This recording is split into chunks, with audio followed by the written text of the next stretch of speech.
Students, Bhargava Ayush के इस channel में स्वागत है आपका। इसमें हम 20 क्वेश्चंस डिस्कस करेंगे।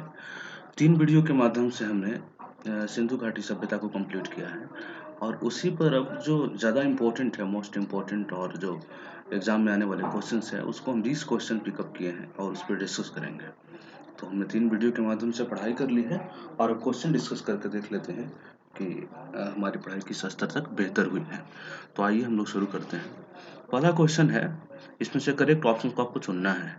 तो पहला जो स्टेटमेंट तो है, मोहनजोदड़ो, हड़प्पा, रोपड़ और कालीबंगा सिंधु सभ्यता के प्रमुख स्थल हैं। पहला है। दूसरा है, हड़प्पा के लोगों ने सड़कों और नालियों के जाल के साथ नियोजित शहरों का विकास किया। और तीसरा है, हड़प्पा के लोगों को धातु के उपयोग का पता नहीं था। अब ऑप्शन देखिए। ऑप्शन है 1 और 2 सही है, दूसरा है 1 और 3 सही है, तीसरा है 2 या 3 सही है, या चौथा है 1 या 3 सही है। इसमें से आंसर क्या होगा आप देखें। पहला बिल्कुल सही है। आपको पता है कि 7 महत्वपूर्ण स्थल थे, जिसमें से मोहनजोदड़ो, हड़प्पा, रोपड़, कालीबंगा, चन्हुदड़ो और मोहनजोदाड़ो उसमें शामिल था, और चन्हुदड़ो। लेकिन इसमें देखिए, ये सब सारे के सारे हैं। इसमें ऑप्शन में देखिए कि ये जो है वो जो 7 नगर थे उसके उसी में से 4 हैं। तो पहला बिल्कुल सही होगा। दूसरा है, हड़प्पा के लोगों को सड़कों और नालियों के जाल के साथ नगर नियोजन, वही है नियोजित शहरों, यही तो विशेषता थी। हड़प्पा सभ्यता की सबसे बड़ी विशेषता तो यही थी ना, तो ये तो ऑप्शन तो होगा ही होगा। और तीसरा है कि धातुओं का उपयोग का पता नहीं था, ये गलत है। क्योंकि भले ही लोहे का इस्तेमाल वो लोग नहीं करते थे, लेकिन अब तांबे का इस्तेमाल, कांसे का इस्तेमाल और सोने चांदी का इस्तेमाल तो होता ही था। इसलिए तीसरा गलत है और बाकी पहला और दूसरा सही है। अब देखते हैं हम दूसरा क्वेश्चन। दूसरा क्वेश्चन है जिसमें स्टेटमेंट है इसमें। तो इसमें जो कथन है वो कथन है कि मोहनजोदड़ो तथा हड़प्पा नगर अब विलुप्त हो गए हैं। और दूसरा है, वह खुदाई के दौरान प्रकट हुए थे। अब इसे हमें देखना है, पहला स्टेटमेंट है, दूसरा कारण है उसका। तो क्या दोनों सही है, कारण भी सही है, क्या है? तो देखिए, दोनों अपने आप में सही है। अब तो है नहीं है, ये कब के खत्म हो चुके हैं। आपको पता है कि ब्रिटिश गवर्नमेंट के तहत ही, अंडर में ही, जब यहाँ पर रेलवे की वहाँ पे डेवलपमेंट हो रहा था, कराची से लाहौर तक, उसी बीच में खुदाई में पता चला था हड़प्पा के बारे में। तो अब तो खत्म ही हो चुका है, उसके अवशेष ही मिल रहे हैं। तो दूसरा भी है, खुदाई के दौरान प्रकट हुए थे, लेकिन वो इसलिए नहीं विलुप्त हुआ है क्योंकि खुदाई के दौरान प्रकट हुआ है। तो दोनों सही तो है, लेकिन स्पष्टीकरण नहीं है। वो विलुप्त होने का कारण क्या है कि बहुत दिन हो गया, अब काफी जमाने हो गए, इतने हजार साल पहले वो है था, तो सब अवशेष उसके नीचे दब गए हैं। ये होगा। अब अगला देखिए आप। तीसरा है, मृण पट्टिका पर उत्कीर्ण सिंह युग देवता की कृति प्राप्त कहाँ से हुई है ना? जैसे मिट्टी का पट्टी बना हुआ है, उस पे सिंह युग देवता कहाँ से मिले हैं? ऑप्शन आपके पास है बनावली, कालीबंगा, लोथल और सुटकोटदा। तो आंसर इसका होगा कालीबंगा। कालीबंगा, कालीबंगा से मिला है। और ये जो पट्टी है ना, तो एक तरफ सिंह युग देवता है, सिंह वाले, और उसके दूसरे तरफ एक आदमी है जो बकरियों के ले जा रहा है। तो वहीं पे मिला है, एक तरफ मिला है, आदमी बकरियों को ले जा रहा है, और उसके दूसरे तरफ एक सिंह वाले देवता है। ये दोनों मिला है कालीबंगा से। अगला क्वेश्चन की तरफ हम बढ़ते हैं। अगला क्वेश्चन है, हड़प्पा के किस स्थल से मम्मी का साक्ष्य मिला है जिससे मिस्र के साथ व्यापारिक संबंध का पता चलता है? देखिए, मिस्र मम्मी मॉडल था, तो मम्मी मॉडल है वो मिस्र की पहचान है। तो ये मिला है लोथल में। लोथल आपको पता है कि गुजरात में है, और लोथल जो है वो एक्सपोर्ट इंपोर्ट का एक बड़ा नगर हुआ करता था। तो वहीं से मिला है, तो जिसे हमें पता चलता है कि मिस्र के साथ हमारा रिलेशन था। आपको पता ही है कि दैमाबाद की क्या विशेषता है। दैमाबाद आप याद रखेंगे, दैमाबाद का विशेषता क्या है? दैमाबाद का विशेषता यह है कि यह हड़प्पा सभ्यता की सबसे दक्षिणी स्थल है, जो कि प्रवरा नदी के तट पर स्थित है, और ये महाराष्ट्र में, इसको आप याद रखेंगे। दैमाबाद इसलिए इम्पोर्टेंट है। अगला क्वेश्चन आप देखिए। अगला क्वेश्चन है, हड़प्पा काल की धातु मूर्तियां किस विधि द्वारा बनाई जाती थी? ऑप्शन है लुप्त मोम, लुप्त मिट्टी, लुप्त सोना, इनमें से कोई नहीं। ये लुप्त मोम से बनाई जाती थी। एक पहले स्ट्रक्चर तैयार किया जाता था और स्ट्रक्चर के बीच में पिघला करके मोम डाल दिया जाता था और बाद में जैसे वो स्ट्रक्चर तोड़ दिया जाता था, ऊपर से हटा लिया जाता था। तो मोम का ही जैसे कोई पुतला बनाया जिस पे बनाना है और उस पर मोम का लेप कर दिए, पूरा मोम का लेप हो गया। अब फिर पिघला करके उसमें पदार्थों को डाल दिए तो उस तरह से तैयार हो जाता था। तो मोम।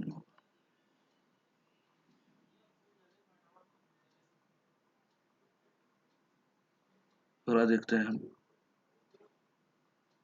अगला है वह हड़प्पा स्थल जहां पूर्वी और पश्चिमी भाग में से कोई भाग दुर्गीकृत नहीं था। आपको पता है ना, कहीं दुर्गीकृत था, कहीं दुर्गीकृत नहीं था। तो कौन सा स्थल था जहां दोनों में से कोई भी दुर्गीकृत नहीं था?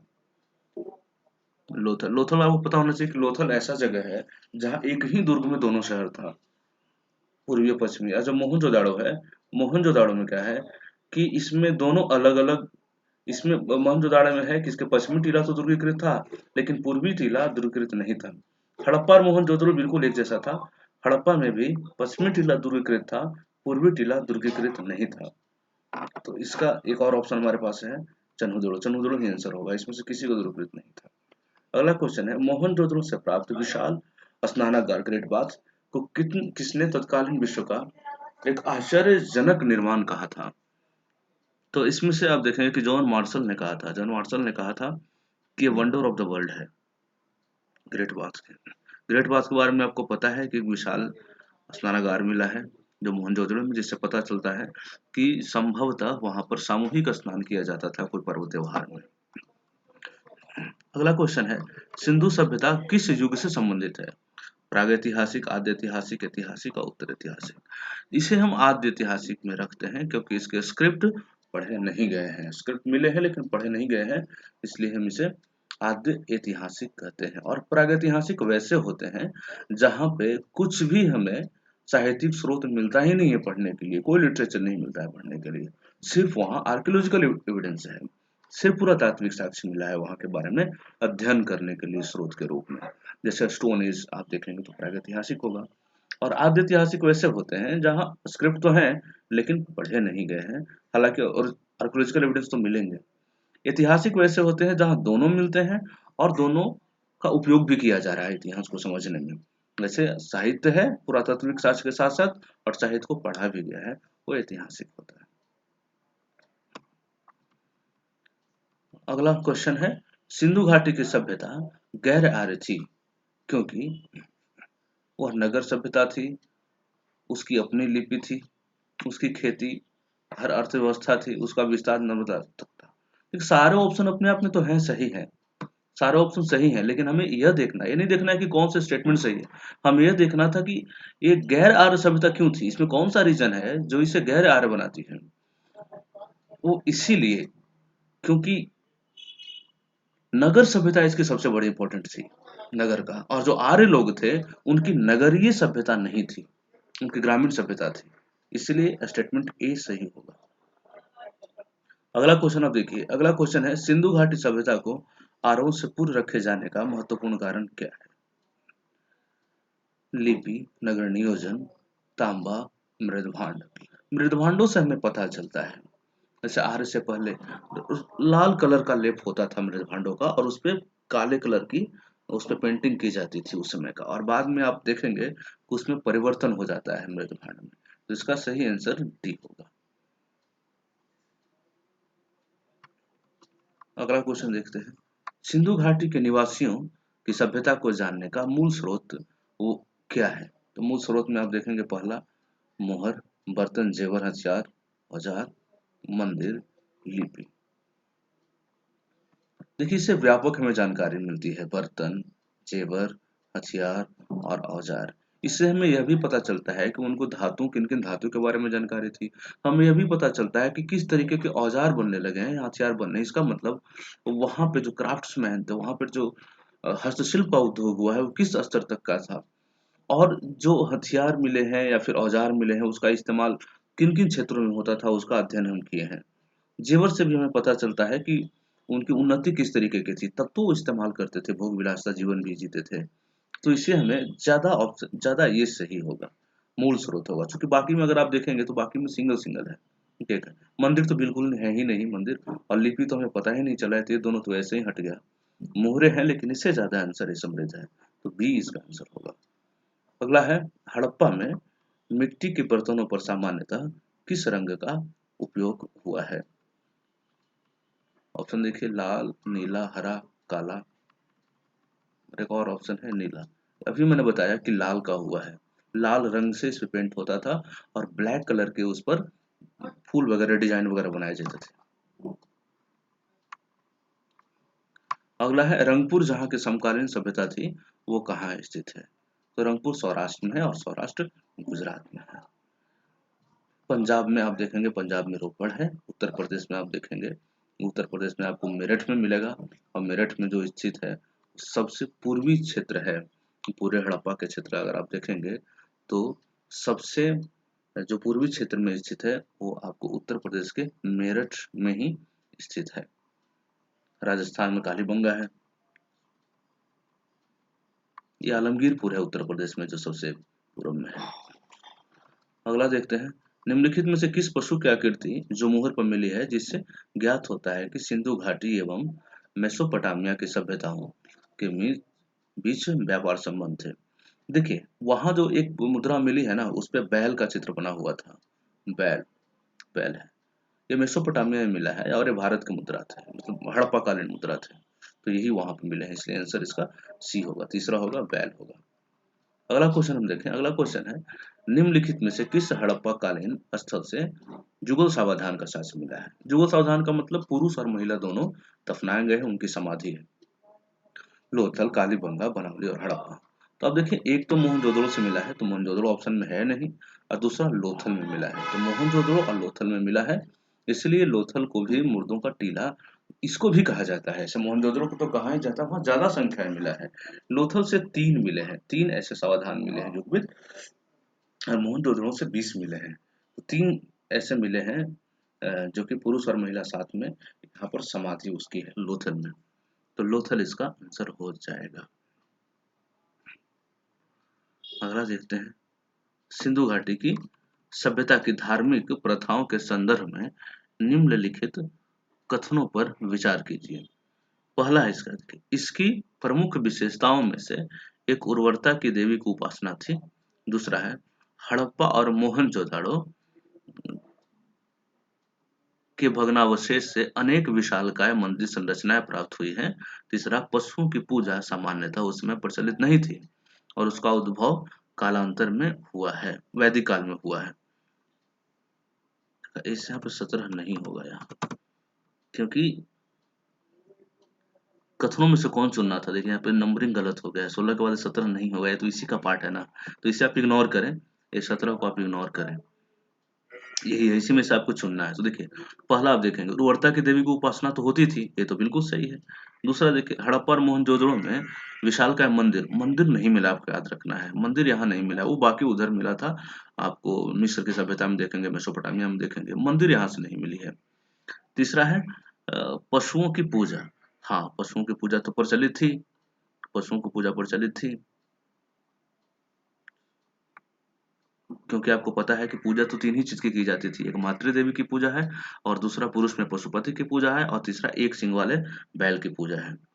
राइट, तो इसमें से सही आपको चुनना है, तो सही इसका होगा 1 और 3, इसका सही होगा, दूसरा यहाँ पर गलत है, तो 1 और 3 सही होगा। अगला ऑप्शन देखिए, स्टेडियम कहाँ से मिला है? स्टेडियम कहाँ से मिला है? तो स्टेडियम मिला है धौलावीरा से, आपको ही पता है, धौलावीरा को 3 पार्ट में बांटा गया था। ऐसे 2 ही भाग में बाकी के शहर, जैसे अगर आप देखेंगे कालीबंगा, मोहनजोदड़ो या फिर हड़प्पा, 2 भाग में, पूर्वी टीला और पश्चिमी टीला में बांटे जाते थे। लेकिन आप देखेंगे कि 2 भाग में नहीं, बल्कि धौलावीरा को 3 भागों में बांटा गया था, और यहाँ से एक स्टेडियम भी देखने को मिला है, ये हमें देखना है। देखिए, तीसरा ऑप्शन इसका फिर से एक बार देखिए आप क्या करता है। ये है कि ये जो क्वेश्चन हम लोग भी देखा था, 1 और 3 जिसका आंसर मैं बताया हूँ। देखिए, पशुओं की पूजा उसमें प्रचलित नहीं थी, तो ये तो गलत हो गया ना, क्योंकि प्रचलित तो थी वहां पे, तो सिर्फ एक आंसर होगा, ठीक है ना। प्रचलित नहीं थी, ये गलत है, अगर नहीं रहता तब ये तीसरा भी हो जाता, तो हमें यह भी देखना है कि नो कहाँ होता है, नहीं कहीं होता है। तो उस समय पशुओं की पूजा प्रचलित थी, लेकिन यहाँ लिखा हुआ है कि नहीं थी, इसलिए ये भी ऑप्शन गलत हो गया। हमारे पास सिर्फ एक ऑप्शन सही हुआ, इसलिए इसका आंसर यहाँ पर ए लिखा हुआ है और ए होगा। ठीक है। और है यहाँ पे, किस स्थल पर पत्थर काटकर आर्किटेक्ट रॉकेट बनाया गया था? ये धौलावीरा से मिला है ऐसी। ठीक है। तो ये हमने देखा कि स्टेडियम कहाँ से मिला है, धौलावीरा से मिला है। मोहनजोदाड़ो से आपको पता है, मोहनजोदाड़ो दूसरा सबसे बड़ा जगह था वहाँ का। पहला था गनेरी वाला, दूसरा मोहनजोदड़ो है, और तीसरा जो सबसे बड़ा स्थल था वो है अ, राखीगढ़ी है तीसरा, जो कि भारत में है, राखीगढ़ी। तो अगर आपसे कोई पूछे कि भारत का सबसे बड़ा हड़प्पन साइट कौन सी है, तो वो हो जाएगा राखीगढ़ी। और पूरा अगर हड़प्पन साइट की बात की जाए तो गनेरी वाला सबसे बड़ा है, और उसके बाद मोहनजोदड़ो है। पहले मोहनजोदड़ो ही था, लेकिन जब गनेरी वाला का खोज हुआ तब फिर दूसरा हो गया और वो पहला हो गया। अब आखिरी क्वेश्चन हमारे पास है कि हड़प्पा सभ्यता का कुल भौगोलिक विस्तार मिस्र मेसोपोटामिया के सभ्यता के भौगोलिक विस्तार से अधिक था। और दूसरा है, दो मुंह वाले राक्षस की मुद्रा मिलने से मेसोपोटामिया से संबंध स्पष्ट होता है। देखिए, तो पहला जो है ना वो बिल्कुल सही है, क्योंकि अगर आप मिस्र की सभ्यता और मेसोपोटामिया की सभ्यता दोनों के भौगोलिक क्षेत्र को मिला देंगे, तो उससे भी ज्यादा भारत, उससे भी ज्यादा जो सिंधु घाटी की सभ्यता का भौगोलिक विस्तार था वो ज्यादा था। दोनों को अगर आप मिला देंगे, मिस्र की सभ्यता और मेसोपोटामिया को अगर आप मिला भी देंगे, तो उससे 12 गुना अधिक था हड़प्पा सभ्यता का विस्तार। तो आप समझ सकते हैं कितना बड़ा था। दूसरा देखिए, दो मोहले राक्षस की मुद्रा मिलने से मेसोपोटामिया नहीं, मेसोपोटामिया नहीं, फारस होगा। ये फारस की विशेषता थी, वहां इस तरीके का मुद्रा होता था, तो भारत में मिला है। तो उसी के लिए हम कहते हैं कि हमारा जो संबंध था व्यापारिक, वो फारस के साथ भी था। तो उससे क्यों, तो ये वाली दो मोहले राक्षस से मिला है। तो मेसोपोटामिया नहीं, बल्कि यहाँ पे हो जाएगा फारस होगा, इसलिए हमारा ऑप्शन सिर्फ ये होगा और बी नहीं होगा। चलिए, तो आज के लिए हम लोग इतना ही, और बाकी अभी इंडस वैली सिविलाइजेशन के बाद वैदिक सभ्यता का वीडियो शुरू हो चुका है, चैनल पर डाला जाना, आप उसे देखिएगा। और फिर जब वैदिक साहित्य का हम वीडियो देख लेंगे तो उस पर भी एमसीक्यू का वीडियो हम डालेंगे। बाकी हड़प्पा सभ्यता का 3 वीडियो डाला हुआ है, इसके डिस्क्रिप्शन में तीनों को आपको मिल जाएगा लिंक, नहीं देखे हैं तो उसे देख लेंगे, तो पूरा कंप्लीट हो जाएगा और सभी तरह के क्वेश्चंस आप बनाने में सक्षम हो जाएंगे। Thank you very much.